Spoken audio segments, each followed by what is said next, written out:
అమ్మా నమస్తే. నమస్తే అమ్మ జయలక్ష్మి. అమ్మా, కళలో ఏం కనిపిస్తే మంచిది, ఏం కనిపిస్తే దాన్ని మనం చెడుగా భావించాలి? ఈ కళలకు సంబంధించి చాలా గొప్ప శాస్త్రమే ఉందమ్మా.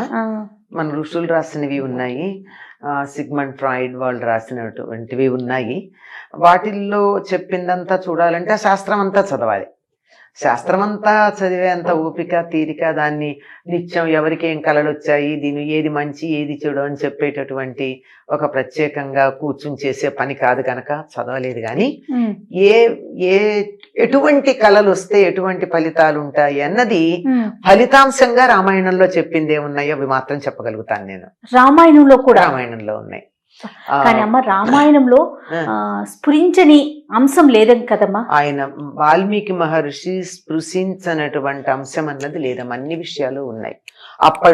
అప్పుడు ఉన్నటువంటి నాగరికత, ఆ నాగరికతలో ఎన్ని శాస్త్రాలు ఉన్నాయి, ఆ శాస్త్ర విషయాలు ఏమున్నాయి, అందులో చాలా మందికి అన్ని తెలుసు. పైగా చదువుకునే వాళ్ళు కూడా అందరికీ తెలిసి కూడా ఉండేవి. అంటే ఏ అంశం గురించి మాట్లాడినా ముఖ్యంగా మీరు రామాయణంలో నుంచి ఎగ్జాంపుల్ తీసుకొని చెప్తూ ఉంటారు. అన్ని ఉన్నాయి. అది ఒక కల్పవృక్షం అమ్మా. నువ్వు ఒక దాని పేరు చెప్పు, అందులో కనపడుతుంది దానికి సంబంధించిన విషయం. బాబా, అద్భుతమైన గ్రంథం. ఇప్పుడు కళలు దశరథుడు రాముడికి వివాహం అయిన తర్వాత భరతుడు మేనమామల ఇంటికి వెళ్ళిన సందర్భంలో కొన్ని సంవత్సరాలు అయిన తర్వాత, అంటే 11-12 సంవత్సరాలు అయ్యి ఉండొచ్చు అప్పటికి. అంటే రాముడికి వివాహమైన 12 ఏళ్లకి 12 ఏళ్లకి దశరథుడు ఒకరోజు సభ చేసి చెప్తాడు, నాకు కళ వస్తోంది, కళలు వస్తున్నాయి, ఆ కళల ప్రకారం నేను ఎక్కువ కాలం జీవించి ఉండను అని చెప్పాడు. ఏమంటే తనకి సంబంధించినటువంటి అంతరిక్షంలోనేమో తన సంబంధించిన నక్షత్రాలు అవి రాహుగ్రస్తమైనట్టు కనపడడం అనేది ఒకటి చెప్పాడు, ఖగోళ శాస్త్రానికి సంబంధించి. అంతేకాకుండా తాను నగ్నంగా కనపడుతున్నానని, అంటే అది తనకి ఎవరన్నా తనని తాను నగ్నంగా కనపడినట్టయితే తన మరణం ధ్రువం అని ఇంకా తనకి సంబంధించి కొన్ని చెప్తాడనమాట.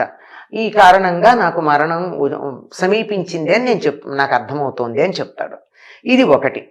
ఇది కాక అసలు ప్రత్యేకంగా సీతాదేవి హనుమంతుడిని చూసినప్పుడు, ఏమిటి ఇక్కడ ఈ కోతి కనపడింది, ఈ కోతి కలలోకి వస్తే బంధువులకి ఏదో హాని కలుగుతుందంటారు, ఆత్మీయులైనటువంటి వాళ్ళకి ఏదో కష్టం కలుగుతుందంటారు, ఏమిటి నాకు ఇలా కలిగింది, అందరూ క్షేమంగా ఉన్నారా లేదా అనుకుని మళ్ళీ అనుకుంటుంది, నాకు కళ ఏమిటి, నేను నిద్రపోతే కదా కళ రావడం, ఇది నిజంగానే కోతి, కళ కాదు అంటుంది. అంటే కళలో కోతి కనపడితే ఆత్మీయులకి హాని అక్కడ చెప్పింది. ఆ తర్వాత అసలు త్రిజట స్వప్న వృత్తాంతమే ఉంది. త్రిజట అని ఈవిడికి సీతాదేవికి కాపలా ఉన్నటువంటి స్త్రీలలో ఒక వృద్ధురాలు. ఆవిడ అక్కడ కూర్చుని కాపలా కాస్తూ నిద్రపోయింది. కునికింది, ముసలిది కదా. దానికి 3 levels లో కళ వచ్చింది. Continuity of sleep, of dreams. కళలు కంటిన్యూ అవడం కూడా ఉంది. అది ఇప్పుడు అది కూడా ఈ మధ్య దాని మీద కొన్ని పారాసైకాలజీలో ప్రయోగాలు చేస్తున్నారు. ఒక కళ వచ్చి, నాకు మంచి కళ వచ్చింది అనుకో, బాగుంది, ప్లెజెంట్, ఆ కళ అనుకోకుండా మెళుకో వచ్చి ఆగిపోయింది. ఆగిపోతే అది కంటిన్యూ కావాలి, అదే కళ కంటిన్యూ కావాలంటే దాన్ని కంటిన్యూ చేసుకునే ఒక టెక్నిక్ కూడా ఉందిట సైకాలజీలో. అద్భుతం కదమ్మా. అద్భుతమా? ఎందుకు వచ్చింది విషయం బాగుంది, కానీ అసలు కళ్ళే రాకుండా హాయిగా నిద్రపోతే ఎంత బాగుండు. అలా ఉంటుందా కదమ్మా? ఒక్కొక్క రోజు అసలు ఏం గుర్తుండదు, అసలు కళలు ఉండవమ్మా. కొంతమందికి విపరీతమైనటువంటి మానసికమైన కార్యక్రమాలు నడుస్తూ ఉన్నప్పుడు మాత్రమే, యాక్టివిటీ ఉంటే మాత్రమే కళలు వస్తాయి. లేకపోతే హాయిగా ఏదో ఏనుగులు తొక్కినా తెలియనట్టు, పిడుగుపడ్డా తెలియనట్టు పడుకున్నారంటారే, అట్లా పడుకోవడం నిజమైనటువంటి శారీరక మానసికమైనటువంటి అద్భుతమైన విశ్రాంతి లభ్యమవుతుంది దానికి. ఆవిడ చెప్తుంది 3 రకాల కళలు చెప్తుంది. ఒకటి ఏమిటంటే, రాముడు ముందు ఇది 1000 హంసలు మోస్తున్న పల్లకీలో వస్తున్నట్టు, సీతాదేవేమో చంద్రుణ్ణి సూర్యుణ్ణి ఇలా చేతులతో తడుముతున్నట్టు, అట్లా. అలాగే తెల్లని ఎద్దులు కట్టినటువంటి రథంలో వస్తున్నట్టు, ఆ తరువాత ఏనుగు మీద, తెల్లని ఏనుగు మీద వస్తున్నట్టు, ఇలా కళలు వచ్చాయి అంటుంది. అంటే 3 లెవెల్స్ ఈవిడికి వచ్చింది. ఈ 3 కూడా శుభం. తెల్లని వస్తువులు వస్తే శుభం, తెల్లని ఎడ్లు ఆబోతులు అవి వస్తే శుభం, తెల్ల ఏనుగు వస్తే శుభం, ఈ తెల్ల హంసలు శుభం. ఈ తెల్ల ఏనుగు అన్నది మనకి బుద్ధుడి చరిత్రలో కూడా కనపడుతుంది.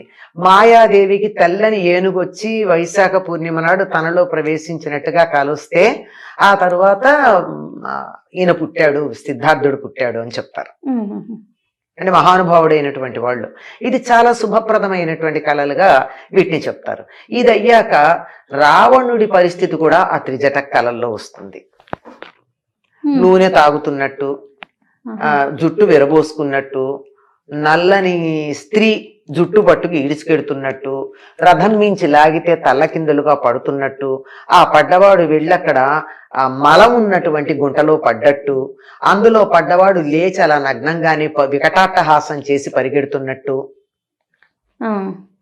ఇట్లా చెప్తూ ఇలా చెప్తూ ఈయన అలాగే పరిగెత్తాడు.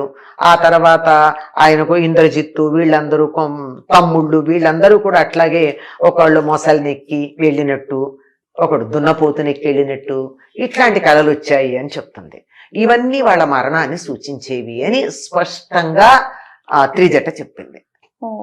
దీన్ని బట్టి మనకి ఏవి వస్తే మంచిది, ఏవి వస్తే చెడు. ఆ తర్వాత విభీషణుడు కనపడతాడు. ఆ విభీషణుడు తెల్లని గొడుగు కింద తెల్లని ఏనుగునెక్కి ఊరేగెడుతున్నట్టు కనపడతాడు. అంటే అది చక్రవర్తి అవుతాడు అని ఆవిడే ఆ కళ యొక్క ఫలాన్ని చెప్పింది.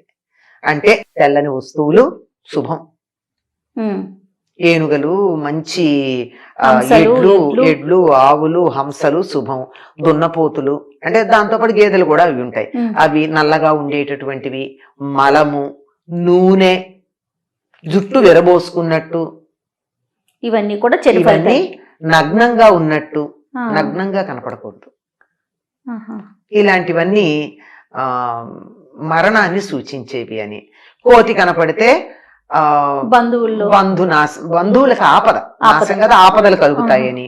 ఇట్లాంటివి మనకి ఈ కళల తాలూకా ఫలాలు కూడా చెప్పడం జరిగింది కనుక ఇవి జరిగినవి.